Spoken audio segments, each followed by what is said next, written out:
frères et sœurs, je les ai connus en visitant Haïti, en visitant les hôpitaux. On était une dizaine à venir pour l'ouverture de l'hôpital pour les handicapés qu'ils ont fait à Tabar. Le père Rick, c'est assez incroyable ce qu'il arrive à faire. C'est assez incroyable ce que l'organisation arrive à faire. Parce que je suis allé à l'hôpital, je me suis dit, bon, ben, oh, ça va être un petit hôpital où il y a peut-être une vingtaine de personnes qui peuvent être reçues. Et j'arrive là-bas, c'est pratiquement la Maison Blanche d'Haïti. C'est-à-dire, je n'ai pas vu d'autres établissements en Haïti équivalents à cet hôpital. Et quand je sais que tout ça, c'est gratuit à tous les enfants qui veulent y accéder, et qu'il y a aussi cet endroit pour les handicapés qui s'ouvre, et aussi il y a cette orpheline-là, et après je réalise qu'il y a aussi un endroit où ils enterrent les morts, les petits jeunes, les petits bébés qui n'ont pas de parents, qui ont personne. Et là, plus on avance, plus on réalise que c'est gigantesque, quoi. Et donc, à vrai dire, on ne peut pas ne pas supporter. Si on voit avec nos yeux, on ne peut pas ne pas supporter. Parce qu'il y avait des moments où tout le groupe était en larmes. Et c'était pas du jeu ou quoi que ce soit, c'était vraiment vrai, c'était vrai. Par rapport aux enfants qu'on visitait, par rapport au travail qu'on a vu que le père faisait. Et c'est malheureux pour moi, quoi, en tant qu'Haïtien. En tant qu'Haïtien, je suis très touché par tout ce qui est fait, surtout par des groupes qui n'ont pas à le faire. Ce n'est pas une obligation de faire ce travail-là. Et je réalise que ouais, il y a des gens qui viennent d'ailleurs, qui essayent d'aider ma petite île à moi, qui est dans une galère pas possible. Et moi, en tant qu'Haïtien, ça me touche et j'ai envie de faire ce que je peux, quoi, pour aider.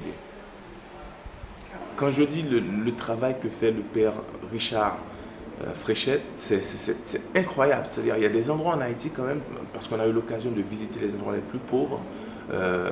Dans Cité Soleil, il y a un endroit, il y a d'autres bidonvilles, où pour accéder à son école, à Richard Fréchette, on est obligé de passer par des quartiers où il y a pratiquement des piles de poubelles avec l'odeur qui dégage, et les gens ils vivent pratiquement dedans. Et après, on continue à marcher, à peine on a du mal à respirer. Et là, on ouvre notre porte et là, il y a une école qui s'ouvre. On dit, attends, mais c'est pas possible. Comment est-ce que c'est possible? Donc, c'est-à-dire qu'il prend quand même le temps d'aller dans le fond des choses, là où ça va vraiment, vraiment pas. Et il arrive à faire des choses, mais complètement extraordinaires. Donc, c'est-à-dire, c'est cette école qu'il a pu faire dans ces bidonvilles, ça représente... c'est comme le paradis sur terre, quoi, pour certaines personnes.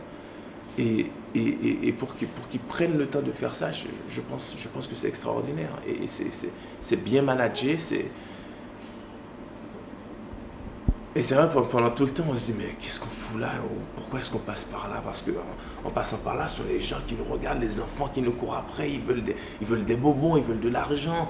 Et là-bas, il y a des piles de fatras, il y a l'odeur, et on se pose toujours des questions, mais pourquoi est-ce qu'on vient ici? Mais attends, c'est horrible, c'est dégueulasse. Qu'est-ce qu'on fait là?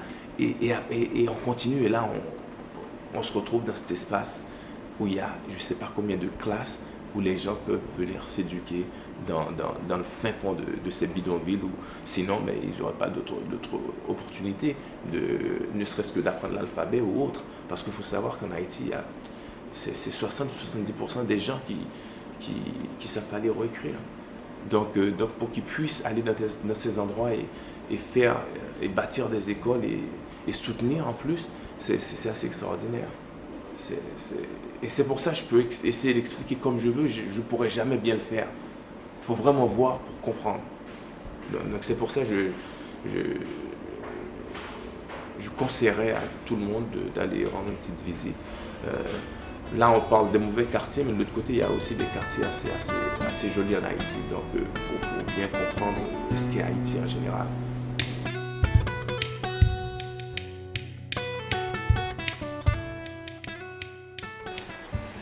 On a laissé nos empreintes, que ce soit l'artiste tel que Josh Brolin, Diane Lane, Paul Haggis, même le sénateur John Edwards, avec la main d'un des enfants. Donc chaque personne avait un enfant qu'il sponsorisait plus ou moins, si je puis dire. Et, c'était un moyen de se connecter, de savoir que nous sommes tous ensemble, on se supporte. Et c'était un moment fort. Ouais. Et moi, en ce qui me concerne, j'ai soutenu un petit jeune qui s'appelle Grégory Constant. Et lui, bon, ben, il est sur une chaise roulante. De là jusqu'en haut, tout va bien. Et là, en bas, je ne pense pas qu'il y a grand-chose qui fonctionne. Mais c'est un jeune très intelligent. C'est-à-dire, c'est un musicien. Et lui, tout ce qu'il veut faire, c'est de la musique. Et la nuit, c'est que si la table s'arrêtait là, on pensait qu'on parlait avec quelqu'un, mais de complètement normal. Non pas qu'il soit pas normal, mais je parle, il est vraiment très lucide, quoi. Il sait ce qu'il veut, sauf que bon, ben, il a cet handicap et il a besoin d'aide. Bon, il faut qu'on le supporte. Donc, des petits moments comme ça, oui, ce sont des moments qui restent avec moi personnellement. Grégory Constant, je pense qu'on va rester amis pendant pas mal de temps, peut-être pour toujours. Oh.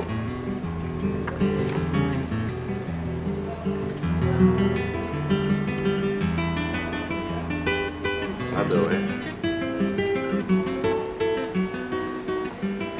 C'est là où on signait avec le jeune dont je parlais, Grégory, qui est ici. Très talentueux.